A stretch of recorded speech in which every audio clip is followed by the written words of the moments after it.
경제 전문가의 원포인트 레슨. 꼭 알아야 할 정보와 이슈를 알기 쉽게 풀어드립니다. 대한민국 경제 고수와 함께 투자의 맥을 짚는 KBS 1라디오 경제쇼. 진행의 성기영 아나운서입니다. 4시 18분입니다. 서울 집값이 심상치 않다는 목소리가 많습니다. 특히 강남권은 그 토지거래 허가구역으로 다시 묶였는데도 집값이 많이 오르고 있다고 하죠. 또 서울 외곽까지 지금 상승세를 보이고 있다고 하는데요. 최근 부동산 시장을 두고 2017년에 문재인 정부 출범 때와 비슷한 흐름을 보이고 있다, 이런 지적까지 나오고 있습니다. 네, 왜 이렇게 집값이 상승세를 보이고 있는 건지, 어떻게 하면 또 시장 안정을 찾을 수 있을지 오늘 얘기 나눠보겠습니다. 최상욱 커넥티드 그라운드 대표와 함께합니다. 어서 나오십시오. 네, 안녕하세요. 안녕하세요. 많은 분들이 그러더라고요. 이거 집값이 좀 이상하다, 네. 심상치가 않다. 네, 그렇게 진단하고 계신가요? 지금 주택 시장이 아까 언급하신 대로 문재인 정부 초반이랑 유사한 것은 맞습니다. 네. 그런데 이제 현재 시장을 일단은 그 정책이나 대책을 배제하고 상황만 놓고 보면은요. 올해 2월과 3월에 서울의 토지거래 허가 구역으로 묶인 4개 구가 가파른 상승을 보였고, 서울 전체 주간으로 0.25% 정도 강세가 나타났었습니다. 네. 지난주 기준으로 지금 현재 서울 전역이 0.16으로 더 올랐기 때문에 주간으로 더 올랐기 때문에 올해 5월과 6월의 강세장이 특히 5월 둘째 주부터 소수점 첫째 자리대로 진입을 했고 0.1에서 0.16, 19, 26 이런 식으로 점점 올라오고 있거든요. 지금 강세 분위기가. 그런데 말씀하신 것처럼 지금 현재 가장 높은 주간 상승률을 보이는 지역은 주택가의 가장 높은 토어제 4개구가 아니라 그 다음 가격대의 주택들이라고 할 수가 있습니다. 그러니까 서울 기준으로는 마포하고 성동구, 동작구가 여기에 해당을 하는 거고요. 그다음에 양천구까지 포함해서 4개 권역이 큰 폭의 상승을 보이고 있고, 그리고 요 지역이랑 주택 가격이 비슷한 경기도로 가게 되면은 판교 분당, 그리고 과천, 그리고 용인 수지 지역이 여기에 해당이 되고, 그리고 좀 더 인정해주면 하남시를 포함하게 되는 거거든요.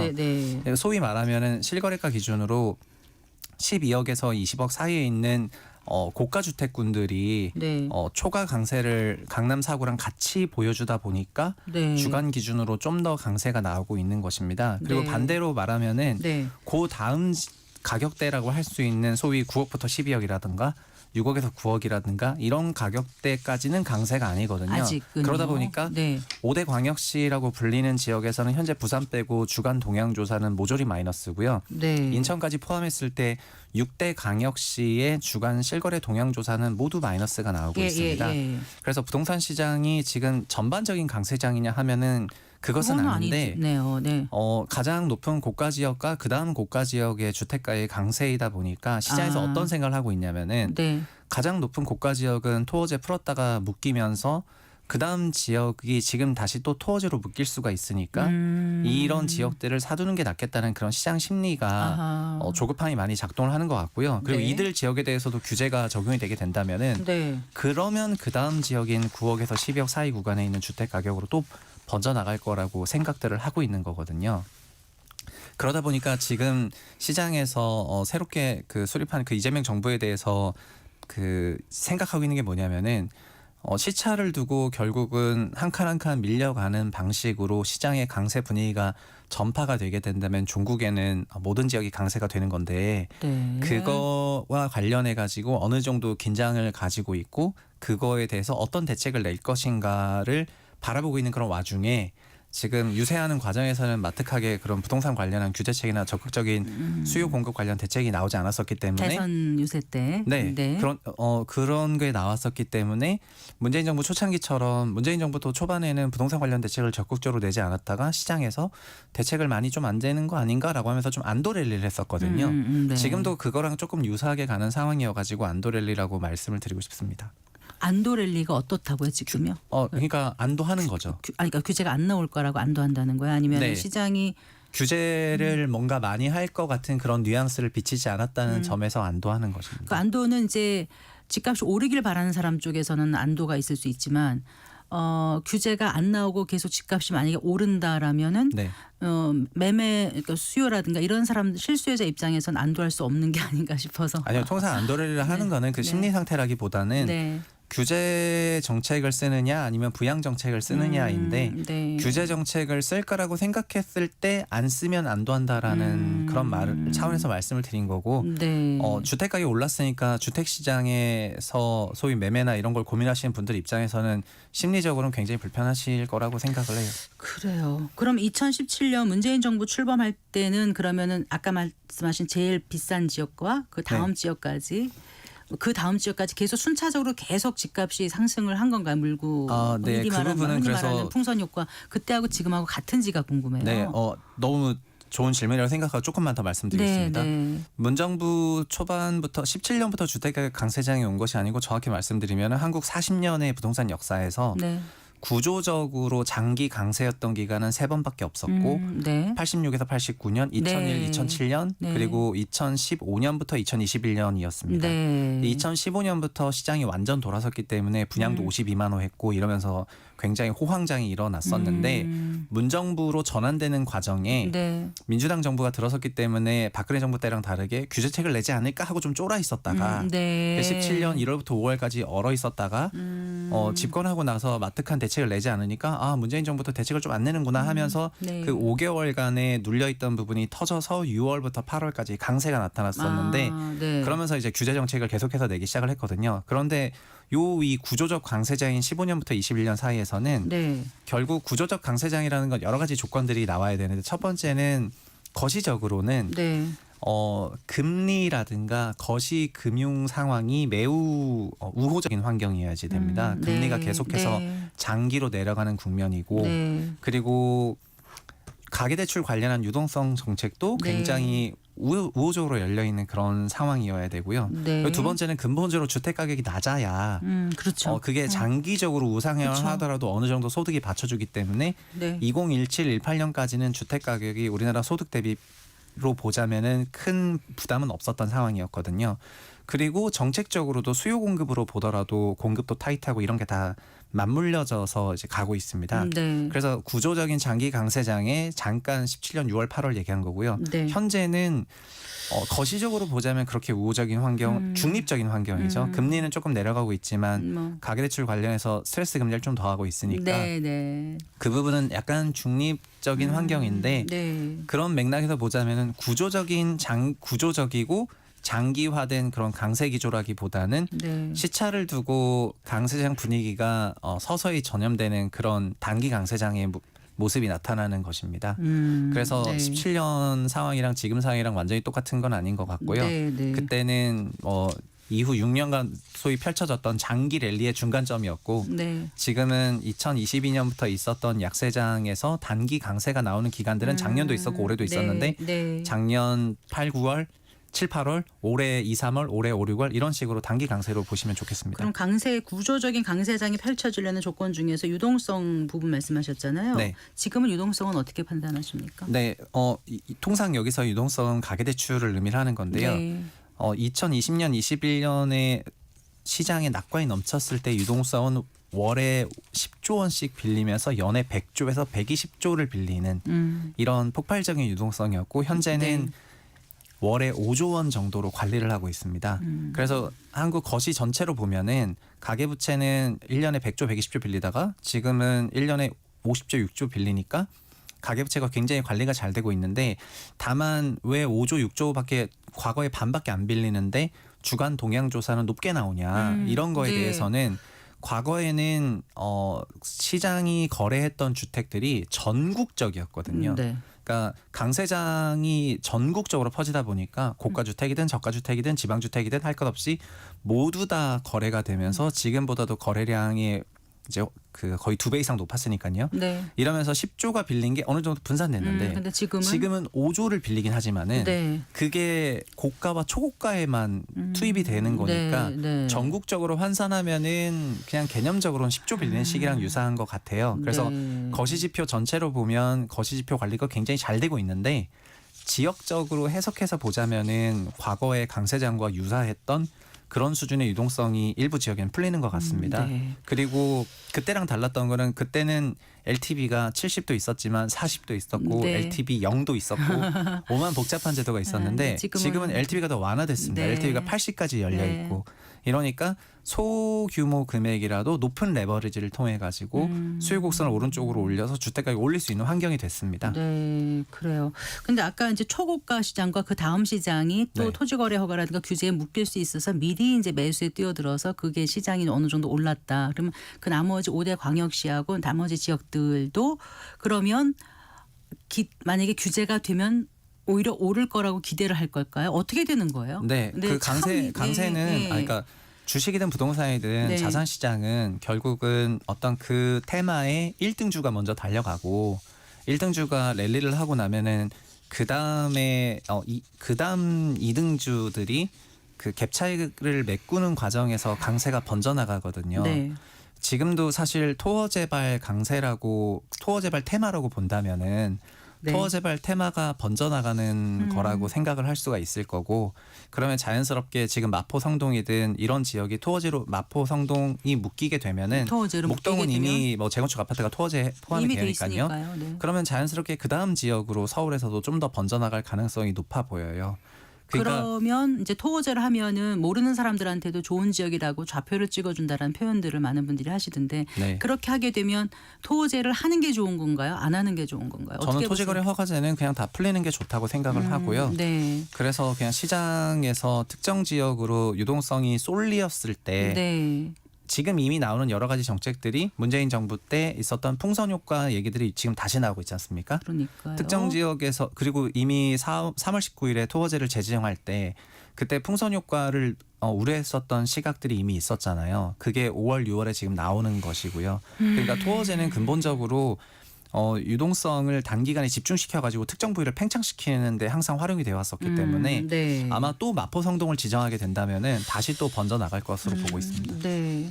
어쨌거나 이게 집값이 새 정부만 들어서 집값이 오른다는 게 이 정부 탓이 아니지 않습니까? 과거부터 쌓인 거에 그게 결과물일 텐데. 네, 맞습니다. 그거를 이렇게 비난하고 뭐 이렇게 할 게 아니라 어떻게 실수요자들한테 내 집 마련을 할 수 있는 접근성 기회를 더 많이 제공하고 집값이 너무 널뛰듯이 오르락 내리락 하지 않으면서 쭉 이렇게 열심히 하면 집을 가질 수 있다라는 어떤 희망을 주는 거 그게 중요하지 않나. 좋은 주거 품질을 살 수 있게 하는 게 중요하지 않나. 이런 접근을 해야 되는데 사실 너무 많이 오르면 이렇게 많이 오르면 좀 정책 당국도 좀 불안할 것 같고요. 네, 근본적으로 네. 주거가 주거료가 올라가면은 네. 그 이재명 대통령 말이랑 똑같은데 결국 집이라는 게 주거와 투자의 두 가지 개념이 있는데 그 집을 투자로 생각하는 사람 입장에서는 주택가격 상승이 좋겠지만 네. 모든 집은 누군가의 주거 서비스 비용이기 때문에 그렇죠. 그거를 비용으로 인식해야 되는 가게에서는 소비 위축의 고통이죠. 큰 축이 되는 네. 거거든요. 네.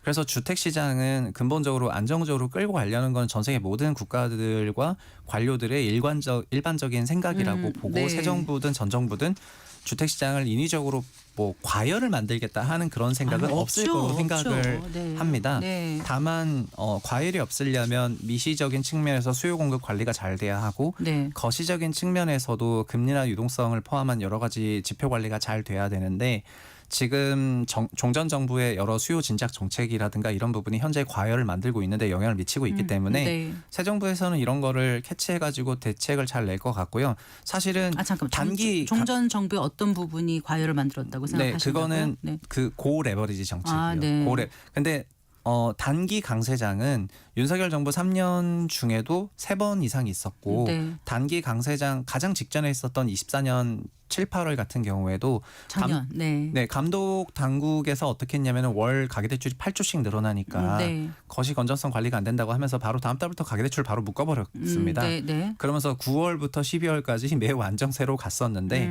지금 6월 15일에 금융기관 관련 감독회의 열리고 하는 것을 보면은 네. 이제 그러면 가계부채 관련해서 단기 대출 관련한 규제 정책을 내는 방식으로 좀 풀 것 같고요. 그러나 네. 이거는 좀 장기적인 안정화 대책은 아니기 때문에 네. 결국은 도심 내 공급 활성화하고 신도시 늦어지는 거 조속하게 촉진을 하고 등등 공급 정책을 같이 묶어가지고 그런 식으로 수요 공급 관리를 잘 해야지 될 것 같아요. 네, 근데 이제 3기 신도시 같은 경우도 개항이라든가 이제 일부만 지금 됐고 아직 좀 시간이 걸릴 것 같은데 예. 4기 신도시가 과연 가능할 건지 또 1기 신도시의 이제 재건축이라든가 이런 게 과연 제때 공급이 될 수 있을지도 좀 고민을 하고 사람들이 이제 공급이 많이 될 거라고 기대를 했다가 기다리고 있다가 때를 놓쳐서 집값이 너무 턱없이 올랐을 때 이제는 아니다. 공급이 생각만큼 쉽지 않다 싶어서 남들 이제 집값 오를 때 뒤늦게 뛰어들었다가 또 다시 또 영끌하다가 또 폭락하는 장세에서 네. 굉장히 고통받는 분들도 많거든요. 예, 맞습니다. 어떻게 공급을 할 수 있을지를 청사진을 확실하게 좀 보여줄 게 필요하고 또 부동산 이제 많이 그 전문가시니까 어떤 정책이 가장 시장에 유효한 건지 그다음에 당장의 단기적인 안목을 하는 게 중요한지 좀 중장기적으로 국민들에게 어떤 호소를 하든 합의를 구하든 이런 방식으로 좀 기다려달라 이런 인내를 필요로 하는 걸 얘기를 하면서 해야 될지 이런 큰 틀에서 좀 얘기를 좀 해주셨으면 좋겠어요. 네, 한국 주택 시장의 네. 고질적 병폐 중에 하나가 임대차 시장에서 네. 그 민간 임대차, 장기 임대차가 되지 않는 부분이 가장 크거든요. 그 결국은 장기 임대차가 되지 않는 부분에 의해서 자가 수요가 굉장히 촉진되는 경향이 있고 그리고 임대차 시장도 전세 대출을 통해 가지고 전세 시세가 인위적으로 부풀려진 감이 존재하기 때문에 네. 전세 대출이 원래는 임차인의 주거 안정성을 높이는 형태로 초창기에 활용을 했었지만 현재는 네. 약간 좀 여러 가지 왜곡돼서. 방법에서 왜곡된 사용처들이 나오면서 전세 네. 대출에 대해서도 좀 뭔가 구조적인 재해석이 필요한 그런 시기가 된 것 같습니다. 네. 그래서 그리고 한국이 좀 과거랑 달라진 거는 지금 우리나라에는 장기성 자금들이 이제 좀 많아졌는데요. 과거에는 연금이라든가 퇴직연금 같은 그런 여러 장기성 자금들이 없었고 네, 아무래도 또 장기성 투자할 대상이 없다 보니까 부동산 투자도 다 해외로 나갔었거든요. 그런데 지금은 한국에 있는 여러 장기성 투자 자금들을 도심 내 공동주택을 건설하는데 장기 투자할 수 있는 그런 시대가 된 것 같고요. 네. 그래서 민간의 재건축 재개발을 통해서 주택 공급을 달성하려는 노력만으로는 주택 공급이 부족하고 한계가 많이 있죠. 네, 공공이 장기성 자금들을 활용해서 역세권의 1인 가구와 2인 가구가 상주 가능한 그런 장기 임차가 되는 주택들을 폭발적으로 지어야 된다고 생각을 해요. 그냥 5,000호, 10,000호 수준이 아니라 네. 수도권 전역에 그 소위 100만 호 이상 되는 그런 임차 가구들을 역세권 중심으로 굉장히 건설을 많이 하는데 네. 그런 형태의 정책들이 같이 믹스가 되어야 민간의 재건축 재개발 활성화와 함께 밸런스가 잘 맞아지지 않을까 이렇게 생각을 정말 합니다. 좋은 방안인데 그런 땅을 정부가 역세권에 다 갖고 있는지 그게 좀 추진 동력이 가능한 건지도 좀 궁금하고요. 네, 사실은 1기 신도시가 지금 현재 주택 공급 문제에 여러 가지 시사점을 주는 것이 1기 신도시도 1986, 89년 1차 소위 대상승 장에서 그때도 임차료가 너무 많이 올라가지고 전세라든가 이런 걸 하시는 분들이 막 가족이 여러 가지 사회적인 맞아요. 뉴스들이 많이 나왔었는데 무서운 그 그래서 뉴스들도 특단의 나왔었죠. 대책이라고 하면서 나왔던 주택 공급이 1기 신도시였고 맞습니다. 1기 신도시는 용적률 인센티브를 받았거든요. 맞아요. 네. 현재 우리나라 주택에서 1인과 2인 가구가 장기 거주했었던 주택들은 비아파트였는데 비아파트가 전세 사기 사건 등으로 인해서 지금 그 주 수요층으로부터 외면당하고 있기 때문에 실질적으로는 주택이 위축되는 상황이나 마찬가지이고요. 그 수치가 수도권에 생각하면 100만 호를 넘어가고 있기 때문에 그 정도 숫자를 커버할 수 있는 소위 말하는 비상사태라고 생각을 하고 비상사태에 육박하는 그런 대규모 주택 공급을 한시적으로 그 특례 용적률 인센티브 등등을 얼마든지 제공을 해서 3기 신도시 아직 다 안 지어졌기 때문에 거기 있는 도시계획, 도시설계 등을 다 변경을 하고 해서. 서울에 있는 구도심도 다 마찬가지인데 조금 용적률 높이면 아무래도 용적률 높여가지고 지으면은 충분히 네. 가능하다고 생각합니다. 자금도 있기 때문에 결국 그냥 선택의 이슈라고 저는 봐요. 사고의 틀을 좀 전환해 보는 것도 또 다른 그 묘안을 짜낼 수 있는 그런 한 방법이 아닐까 싶은데 이제 이건 정책적인 얘기고요. 일반 실수요자들은 사실 지금 많이들 불안해하시더라고요. 이거 어떻게 해야 되나?